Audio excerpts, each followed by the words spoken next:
So I just watched this video by Jeremy Corbell, and he's interviewing Chad Underwood, the man who filmed the Tic-Tac UFO, supposedly. And he has a number of interesting things, but what I want to focus on is what pertains to my video, No Sudden Moves, which is about the FLIR video and trying to demonstrate whether the object actually moves or not. And I show various points at which the camera loses lock at the same time he switches between one camera and another. And I thought that demonstrated fairly clearly that it was in fact losing lock, but it seems like obviously people disagree with me, and Chad Underwood disagrees with me. Or does he? I think what Jeremy actually asks him isn't actually, have a look at Mick's video and see if you agree with it or not. He doesn't even mention anything about it, and he kind of asks kind of misleading questions, I must say. So I'm going to just kind of go through it. This is like the second time I've watched it. I've just kind of queued it up at the interesting point around the No Sudden Moves type discussion, and we will, I'll kind of live comment on what actually happened. Let's see. Debunkers say when you're filming, it only appears to move left, but in fact, it was you banking your craft. Aircraft was straight. Oh, righty. So Jeremy Corbell says debunkers say that it only appears to be moving because you are banking your craft. And this is not what we say. This is not what debunkers say. I don't know any debunkers say, and it's obvious he's not banking the craft because you can see the actual horizon indicator does not move. So he is asking him completely the wrong question. The real question he should be asking is, debunkers say the camera loses lock because you're switching between different cameras, narrow and wide field of view cameras, or between infrared and TV cameras, actually different cameras, physical cameras that are actually different, or different lenses or different light paths switched by mirrors. It doesn't matter, but they're actually switching something physically, and this causes the lock to be lost. That's the question he should be asking. Instead, he asks, did it lose lock because you are banking your plane? And of course, Mr. Underwood replies, no, of course not. Straight and level at that point. If you look at the FLIR pod, there's no change in heading or altitude or airspeed. Our aircraft was straight and level the entire time. None of those things change. I'm not maneuvering the aircraft in a manner in which, in those circumstances, would cause the FLIR to drop track. That did not.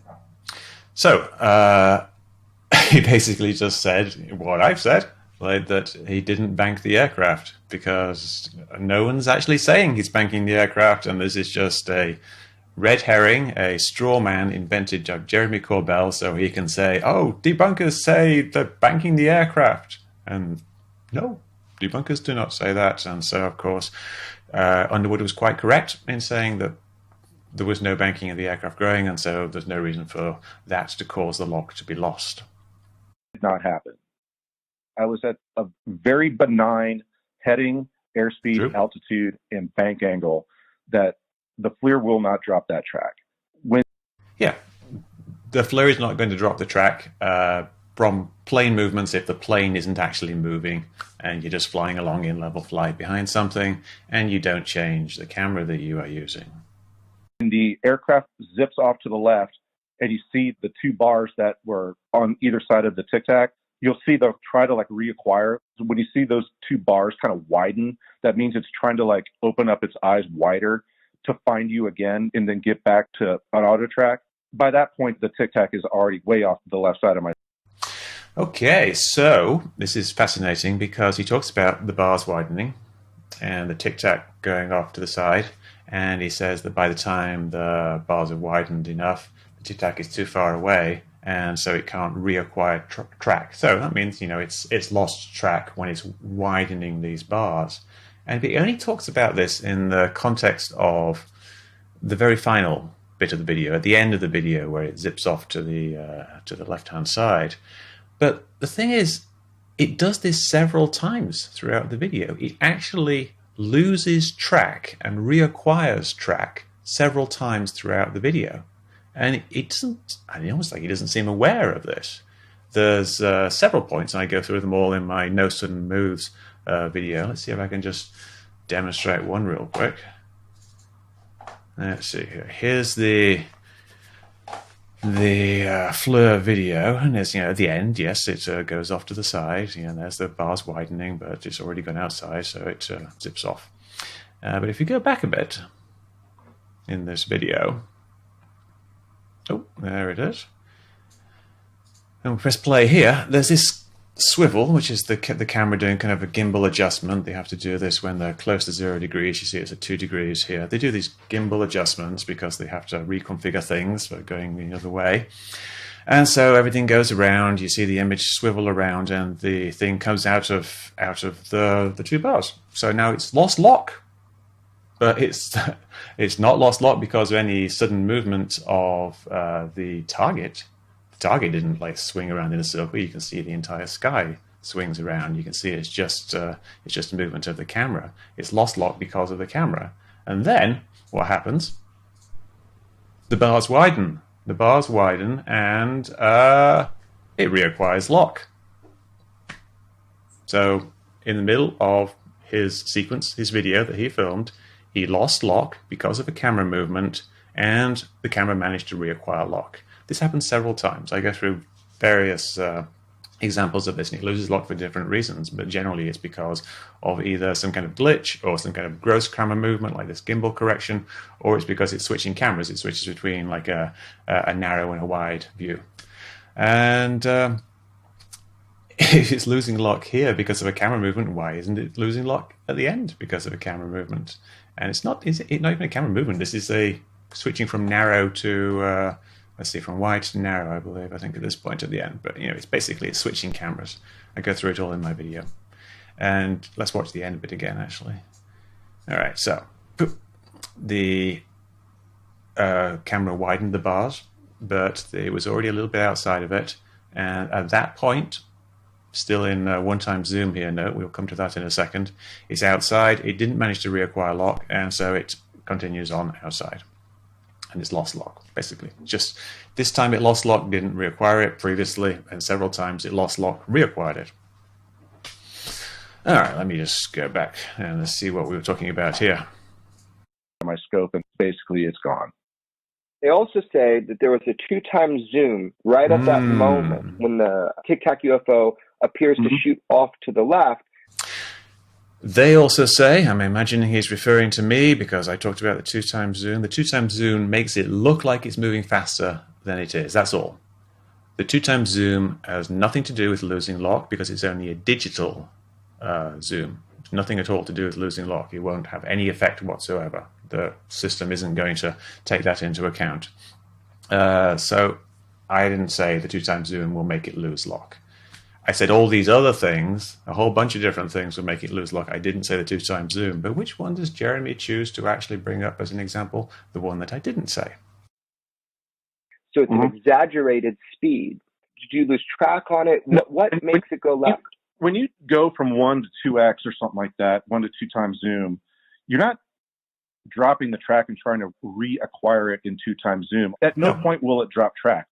Think about it like you're looking at your iPhone from 12 inches away, and all of a sudden you just put it in. Obviously not. I know it's obvious, but not.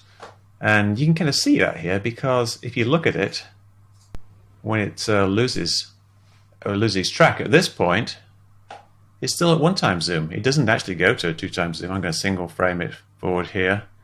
And so you can see it goes to 2, right there. It doubles in size. The indicator lags a little bit, but it's doubling in size, and it's already lost lock at that point. This just makes it look like it's moving really fast, but then it actually doesn't move very fast after that. It's just this one big jump, and then it kind of drifts off to the side at exactly the same angular rate as the camera was tracking, if you work that out based on this, and that's all explained in my other video. All right, let's just see if there's any more of this. And 6 inches away from your face. That's the only difference. You're not dropping that lock. All you're doing is basically just trying to get a closer look at it. Agreed. I go through all the zoom features, and I'm not dropping its track. The track is there. That is false. He says he goes through all the zoom features and he's not dropping its track. But he is. It clearly says he is. He explained earlier that when the bars widen, that means that it's trying to reacquire the track, which means that it has lost the track. And you can see in several of those instances, the object continues to move to the left because that's the way it's moving, and the camera's like lost track, and so it moves off out of the frame. And it's quite dramatic in some instances. So he does actually lose track. I don't know why he's saying that he doesn't lose track when he loses track throughout the video several times and reacquires it with the widening bars and then focusing again. Just the last one he doesn't reacquire because it's such a large camera movement. It doesn't have the milliseconds required to reacquire track. The entire time. It broke my lock by zooming off to the left. It had already broken the lock. Zooming off to the left, it was just the natural consequence of its angular motion. It was moving in that direction. The camera was following it. It broke the lock because you switched from one camera to another. You switched from, I think, wide field of view or medium field of view to narrow field of view. So it's changing cameras. And you see that when that happens earlier in the video, it also loses lock, but it reacquires it. In this one, it loses lock, doesn't manage to reacquire it. The object just zips off to the left. So you're telling me the Tic-Tac UFO shot off to the left. The targeting pod lost track because it moved. Yeah, the FLIR pod it's a weapon system. So it's made and designed and engineered for aggressive maneuvering and still be able to maintain stability on whatever it is that you've got acquired. The Tic-Tac shot off to your left. Yeah, with instantaneous acceleration. Okay, so he's basically bought into the idea that it shot off to the left with instantaneous acceleration, but his own video basically demonstrates that that is not the case, and is ignoring all the previous instances in his video where lock was lost and it actually moved a bit to the left. And these are all explained one by one in detail in my video. No sudden moves, which I'm going to append to this video, so you can just watch it straight away. But yeah, and then he talks about a bunch of other stuff. Now, I got great respect for people who work in the military. They're experts at what they do, especially while they are doing it. But they're not immune to making mistakes. And when the evidence is right there on screen, and we can see things like it is losing lock, and then he says it didn't lose lock, he was wrong. You know, sure, he's an expert, but he's very, very clearly wrong in this case. And if he's wrong about this, maybe he's also wrong about, I would have been able to see the exhaust plume in the video, or that whatever else were the other things that he said. So I focus on video analysis. I can't speak to things like radar jamming and things like that. But looking at this video, he says he didn't lose lock. The evidence says otherwise, based on his criteria for it losing lock, which is the bars widening and then contracting to reacquire. So what's going to happen now is everyone's going to say, oh, Mick West was wrong. Like, Chad Underwood has come out and said Mick West was wrong. But the problem is, I don't think Chad even looked at my video. He didn't look at the No Sudden Moves video. He's just basically answering these questions by Jeremy. Like Jeremy says, were you banking your jet? Something I never suggested. Jeremy's asking, was the 2x zoom change something that made it lose lock? Yeah, I never suggested that either. Doesn't address at all the fact that he did actually lose lock.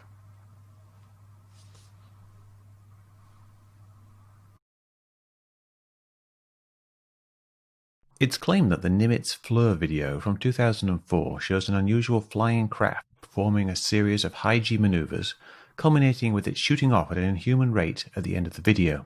But I think it actually shows an ordinary-seeming craft moving with constant velocity, making no sudden moves.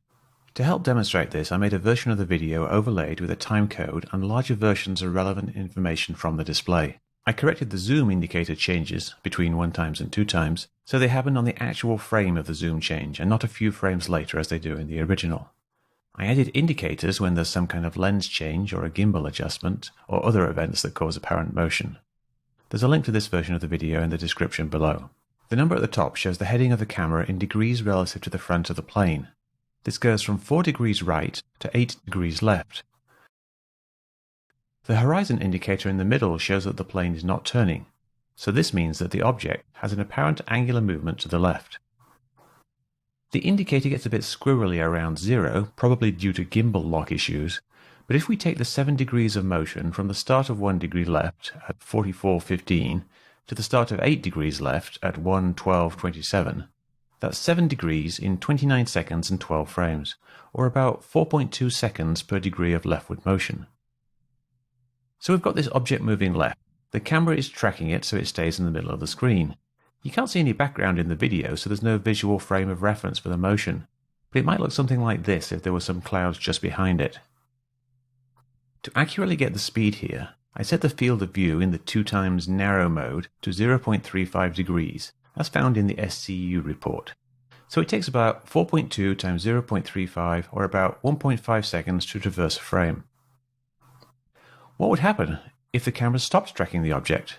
The object would then just keep moving left at the same angular rate, taking about 3/4 of a second to leave the narrow 2x view, and that's exactly what we see. So why would it stop tracking? Well, the camera is tracking the object visually.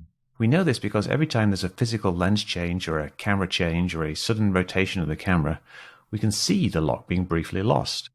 You see the bars expand as it tries to reacquire the target, then they contract around it when it's locked on.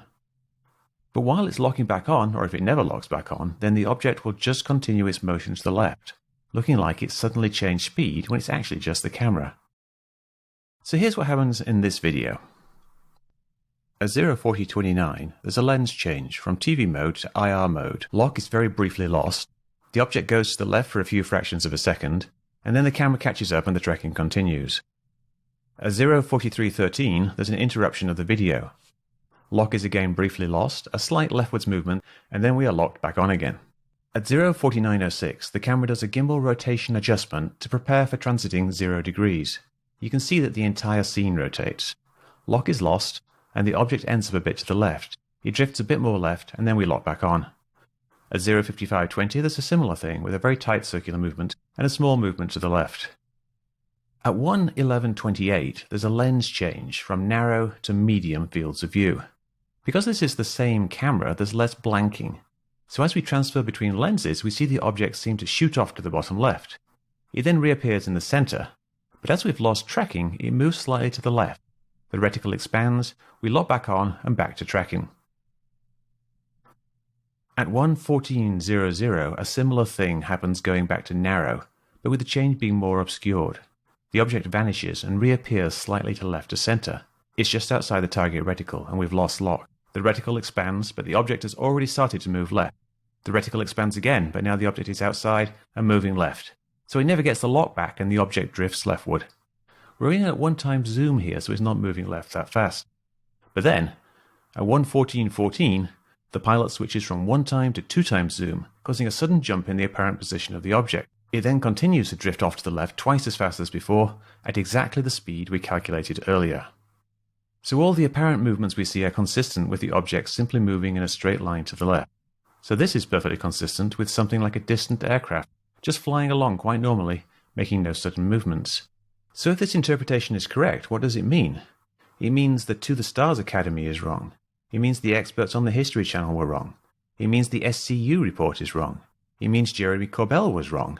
And it even means that about this one thing, Commander David Fravor was wrong. And then when they get close, it's going to zing off the left-hand side. And off it goes to the left. And that's pretty fast to leave that field of view. When it just sort of like leaves the field of view and takes off to the left, how fast is that going?